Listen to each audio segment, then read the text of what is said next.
La existencia de numerosos casos hace que se encuentre muy limitada la distribución de esos dispositivos de, digamos, que se llaman botón antipánico.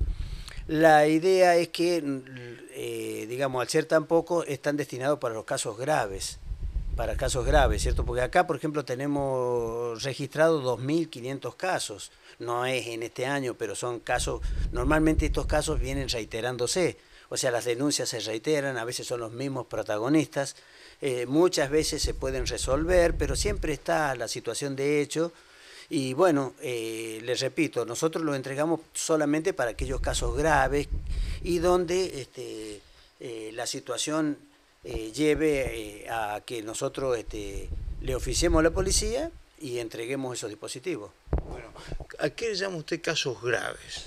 Bueno, casos donde hay atentado contra la vida, la integridad física, uno ve, para darle un ejemplo, del catálogo del derecho penal hay casos de, por ejemplo, atentado contra la vida de la mujer. Puede ser lesiones graves, lesiones gravísimas, coacciones, hechos reiterados de lesiones. En esos casos el botón se entrega.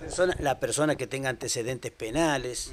O sea, en esos casos usted cuando observa situaciones analiza y entrega el botón antipánico. Esos casos no son muchos, la mayoría de los casos son, digamos, no es poca cosa la pelea de los padres porque repercute, ustedes saben bien cómo repercute sobre la propia familia y la desintegración que implica eso de tener que acudir a la policía para denunciar al marido o denunciar a la mujer o denunciar al hijo, al abuelo, al tío, al conviviente, a la persona que conviven, porque la ley de violencia familiar incluye a muchas personas y no solamente a aquellos ámbitos donde la familia originada por el matrimonio. Hay muchas familias que se conforman por situaciones de hecho, hay matrimonios, digamos, del mismo género. O sea, ¿me entiende? O sea, se incluye a todas las personas que conviven. Y muchísimas veces cuando se rompe los afectos o el cariño o lo que naturalmente uno espera de esas uniones, como se están conformando, muchas veces eso trae aparejado consecuencias bastante feas, ¿cierto?, para los demás integrantes de la familia, no solo para los protagonistas de la violencia, sino para los demás integrantes de la familia. Y muchas veces las medidas hay que, digamos, colocarse en una balanza para que no sean más perjudiciales. Por ejemplo, hay casos que aparentan una disociación y de repente uno despacha una medida sin ver las consecuencias que puede traer aparejado, como por ejemplo desplazar a un ser de un hogar y dejarlo, digamos, para que busque, digamos, la realidad es esta. Cuando uno toma una medida tiene que valorarla muy bien, porque son medidas muy drásticas y las tomamos muchas veces sin escuchar al denunciado. La ley nos obliga a despachar las medidas sin escuchar a otro.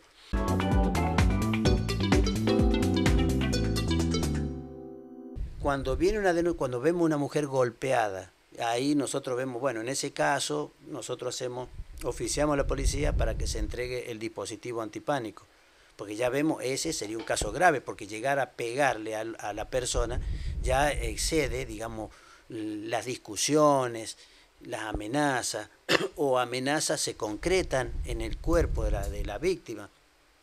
En esos casos sí despachamos pero y hay veces que de repente fue una pelea recíproca, se agredieron por no sé quién provocó la agresión, porque alguien provocó, el otro reaccionó y el otro desproporcionadamente lo golpeó y lo golpeó muy mal a uno o a otro, cualquiera de la pareja.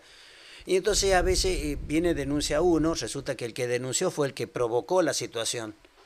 Y nosotros despachamos inaudita parte, no como la fiscalía, ¿me entiende? Acá no escuchamos, no le nombramos defensor previamente, sino que despachamos una medida que se llama medida de protección.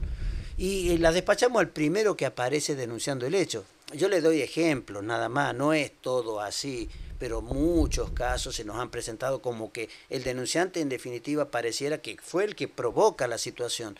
Y muchas veces tenemos denuncias donde la propia después se arrepiente de haber formulado la denuncia. Y bueno, pero eso surge a primera vista.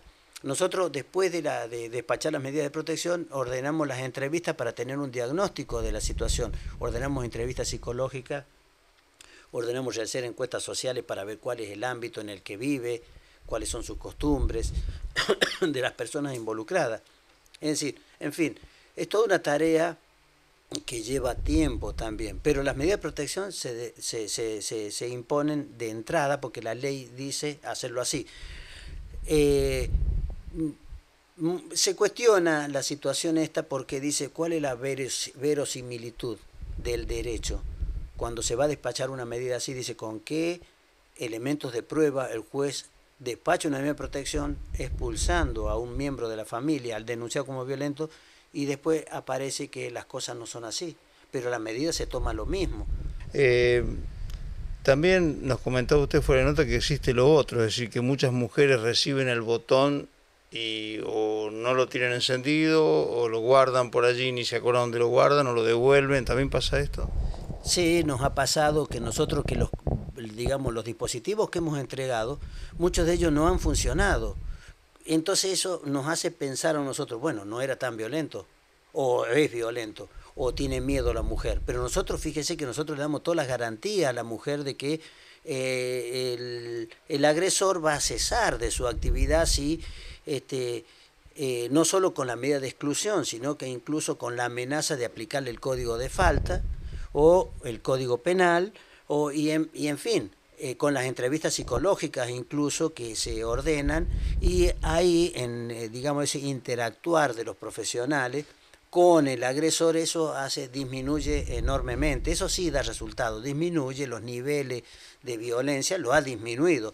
El tema de las medidas que digamos de protección sí que han disminuido los niveles de violencia. Lo que pasa, como le dije recién, no es complejo, pero muchas veces, digamos, tenemos personas que denuncian y después se arrepienten, o personas que, o sea, somos cuidadosos en ese tema también, porque decimos, sí, puede ser que tenga tanto miedo la persona, o ha sido tanto el sometimiento que ha padecido, que de repente ya no cree en absoluto que los operadores judiciales, policiales, y en fin, no van a trabajar.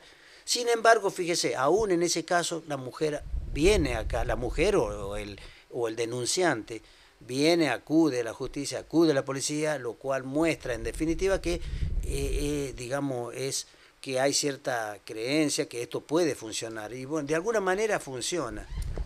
De todas maneras, y no quiero disentir con usted en algunas cuestiones, pero nos parece que en Marco Juárez, al menos en el ámbito de Marco Juárez, los 10 botones tendrían que estar funcionando. Es una apreciación periodística y comprendemos las explicaciones que usted nos dio, pero nos parece que son pocos dispositivos y que hay tantos casos que a lo mejor esos dispositivos podrían estar funcionando. Es simplemente una apreciación periodística. Bueno, les repito, eso lo decidimos conforme a la gravedad del caso. También con esto le quiero decir de que me animo a decirle de que en realidad son muchos los casos, pero digamos, no son graves, son común como en todas partes de la provincia y tal vez del país.